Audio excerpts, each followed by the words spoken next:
This is your guide to the best and worst travel essentials. Brands pay me to review their products and to keep the feedback honest so you don't waste your money. But follow to never waste another penny. And today we're going to be talking about headphones. My personal favorite brand is Soundcore by Anchor because I think they make very affordable headphones, but they're very good quality. These are the Soundcore Sport Life Q30. They completely go over the ear. They do have transparency mode, so if you're out walking, if there's a car driving by or a person trying to talk to you, it will play the noise through the headphone. However, what makes these good for travel is these are noise canceling headphones. If you're on a plane and there is a noise that is disturbing you, this actually has 2 levels of noise canceling, so you can enjoy your plane ride peacefully. However, they're just not very compact. They come with a beautiful case. This is how they kind of fit into the case, and you can zip it up. So this is how big the case is. It is comparable to other noise canceling headphones. If you were to put these in a carry-on backpack, they do tend to take up a lot of space. However, generally if I have a backpack, it is my extra item, so I'm not too worried about how much space it's taking up.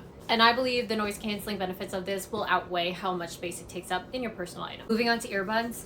If I had to recommend an earbud to you, it would be these ones. These are the Soundcore Aerofits, and just look how thin that case is. This was my first pair of Soundcore headphones. Just look how thick and bulky that case is. These are the Soundcore Sports. I still love these. However, these ones are just so much more portable and easier to travel with. This is what they look like on the inside. They're actually very comfortable. Here, the headphone's actually connected to the audio, but I'm explaining that instead of going inside your ear, it just goes up and over and sits over your ear, so they're a lot more comfortable. I also had a question: if somebody's sitting next to you, can they hear your music since it doesn't go in the ear? Personally, I've never had a problem with that. And these earbuds do have touch control, so you can tap it to change the songs. This goes. These are super compact. So in the grand scheme of things, these are going to take up way less room than these are. And if you have deep pockets, you can put these in your pockets, and these are not going to be very bulky. Let me know if you have any questions on any of the products that I showed you today, and be sure you follow for more travel essentials. Okay, bye!